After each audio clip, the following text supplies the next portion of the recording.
Oi, pessoal, tudo bem com vocês? Meu nome é Mariana, sou plantonista de Química do Poliado de Campinas e hoje eu vou te ajudar a resolver esse exercício. Bora lá!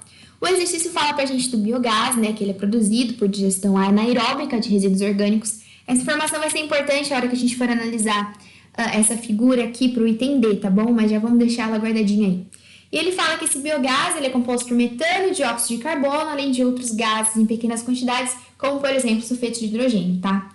E ele fala que esse biogás ele é utilizado como combustível, mas para que ele possa ser utilizado como combustível, né, você precisa tirar as impurezas dele e ficar apenas com metano. O que isso quer dizer? Ele fala pra gente, né, que se eu pegar uma amostra de biogás, nessa amostra de biogás eu vou ter tanto metano quanto carbono, tanto como dióxido de carbono, tanto como sulfeto de hidrogênio, só que para que eu possa utilizar como combustível, eu preciso remover o H2S e o CO2, ficando só com o CH4, tá bom? É isso que ele está dizendo. Então, se eu quiser transformar esse biogás em um combustível, eu preciso remover tanto o CO2, tanto o H2S, ficando só com o CH4, tá bom?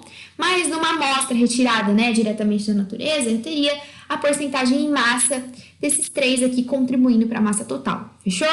Vamos ver o que ele pede. Ele pede assim, na letra A. Calcule a energia liberada na combustão de 1 kg dessa amostra. Então, gente, espera aí.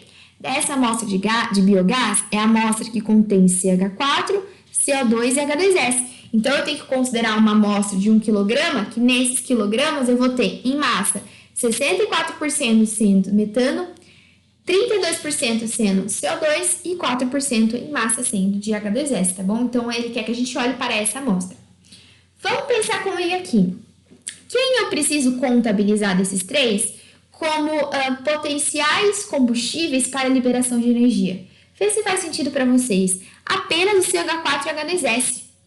Por dois motivos, tá? O motivo principal, gente, é que o CO2, sempre numa produção de queima, né? Quando eu estou produzindo energia e liberando o CO2, esse CO2 ele é sempre o produto, né? Se você pensar numa combustão de hidrocarbonetos, onde a gente forma CO2 e libera energia, esse CO2 é o produto, ele não é utilizado para liberar energia, mas sim ele é produzido como uma energia liberada a partir de um hidrocarboneto.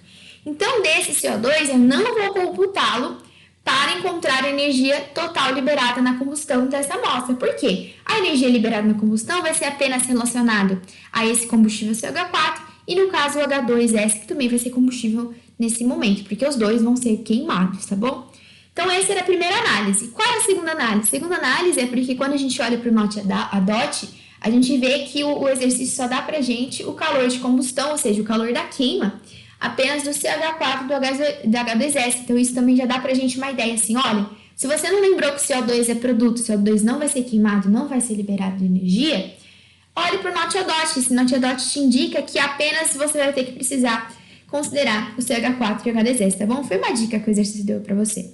E outra coisa é que essa energia liberada, né, gente, a gente precisa somar com a energia referente à queima dessa porcentagem, que a gente vai converter em massa, do CH4, com a energia dessa porcentagem de sulfeto de hidrogênio, que a gente vai converter em massa, tá bom? Então, eu tenho que somar as duas, porque cada um vai contribuir com uma quantidade de energia. Como eu faço isso? Ó, repare que ele fala pra gente que é em massa.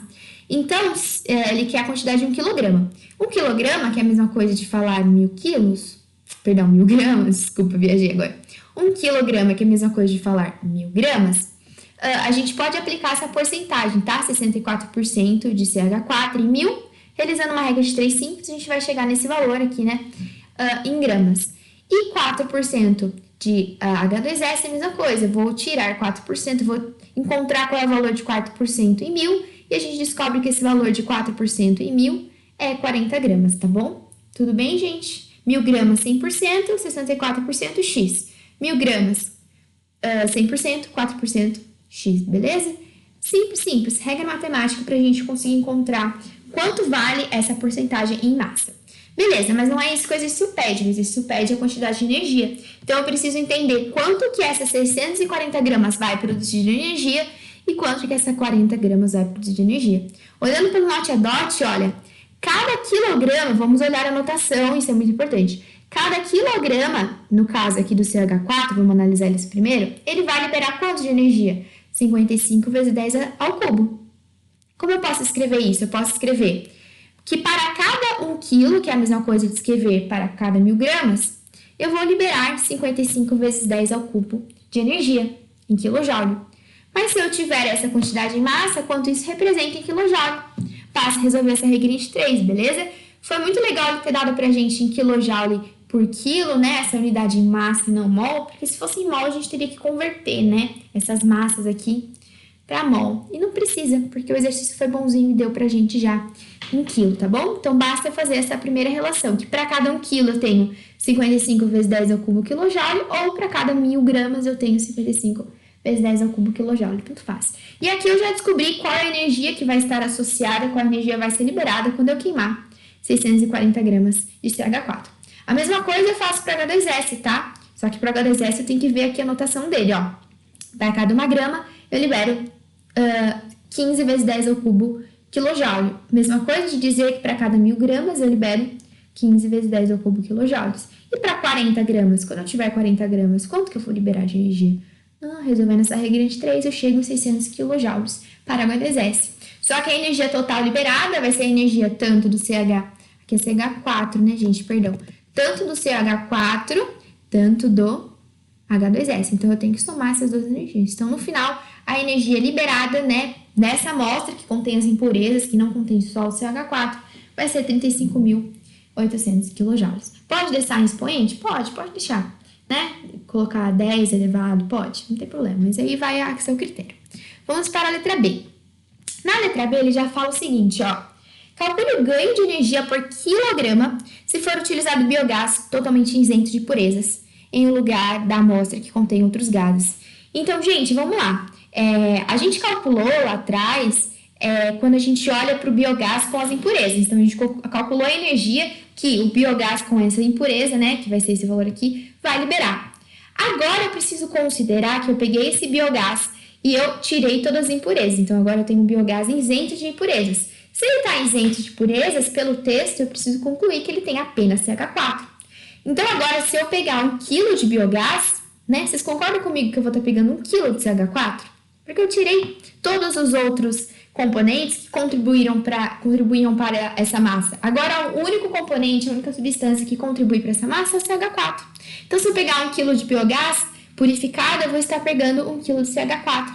E olha que interessante, gente. A gente sabe que 1 kg de CH4, pelo NOT-A-DOT, libera quanto de energia? 55 vezes 10 ao cubo quilojoules de energia, certo? Ó, porque a gente pega aqui que para cada quilo, eu libero 55 vezes 10 ao cubo. E aí eu não preciso fazer conta alguma, porque essa relação aqui acaba saindo direto do NOT-A-DOT, porque ele pede pra gente pegar exatamente 1 quilograma, né? Beleza? E qual que vai ser esse ganho, gente? O ganho eu preciso considerar a amostra pura, né? Essa amostra aqui onde eu só tenho 1 quilo, e tirar a energia que essa amostra de 1 quilo produziria perante a amostra com impurezas. Então, eu pego aquilo, né? Caso ela for pura, ela vai produzir essa quantidade. Só que quando ela não está pura, ela produz isso. Então, se eu fizer a purificação, quanto que eu vou ter ganho de energia desse biogás? É exatamente a subtração entre esses dois valores. Faz sentido? Então, esse 19.200 kJ é a energia que eu vou estar ganhando quando eu faço essa purificação. Então, eu aumento o poder de liberação de energia, eu aumento em 19.200 kJ quando eu purifico o biogás. Por isso que é interessante purificar, né, gente? Olha a diferença de energia, né? Que você vai conseguir ter a mais liberando no seu carro, liberando onde seja que você esteja usando esse combustível, né? Você vai estar tendo uma quantidade de energia maior para poder ser utilizada nos seus afins, nos seus objetivos aí da sua vida. Faz sentido? Tá bom? Então, a gente fez exatamente isso. Calculamos a energia por quilograma, né? Aqui a gente tem exatamente 1 quilograma, mas é 1 quilograma de amostra com impureza. E aqui a gente tem exatamente 1 quilograma da amostra pura. Fechou? Vamos para o item C. Tá acabando, gente. Item C.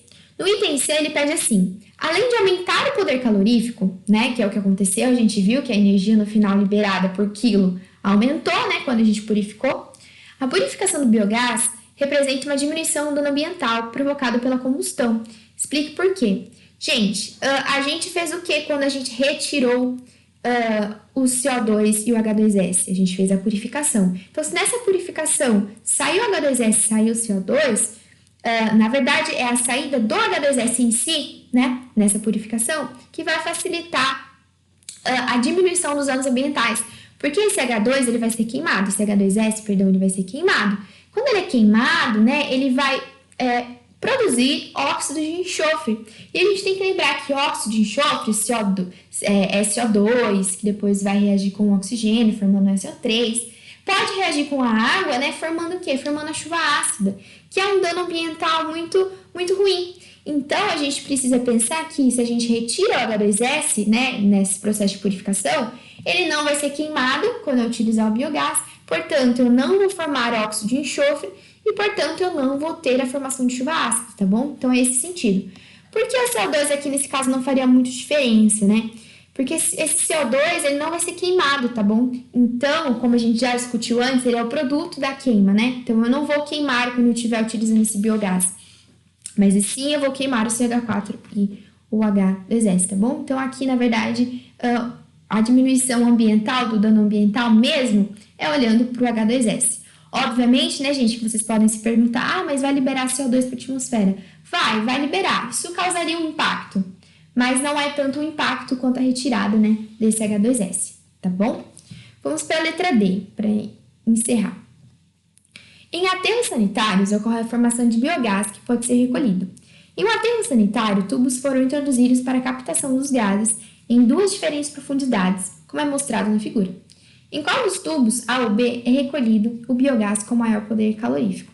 Gente, é o seguinte, esse biogás ele vai ser recolhido em maior quantidade, né? Ou seja, o biogás com CH4, que é aquele que vai produzir maior poder calorífico, ele vai ser coletado no tubo A. Por quê? Lembra que eu disse que aqui inicialmente no exercício que ele fala produzido por ingestão anaeróbica de resíduos orgânicos?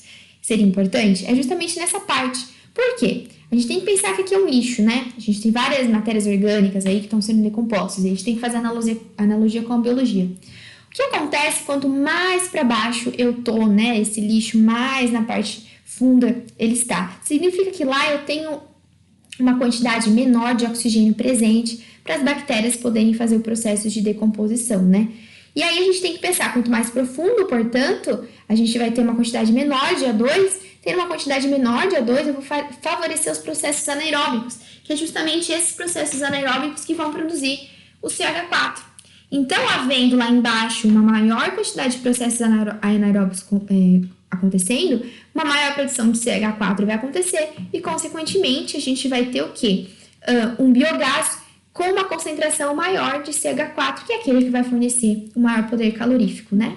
É isso, gente. Espero que tenha ficado claro. Qualquer dúvida, estamos aqui. Pode chamar de novo que a gente resolve os problemas, tá bom? Bons estudos e estamos juntos.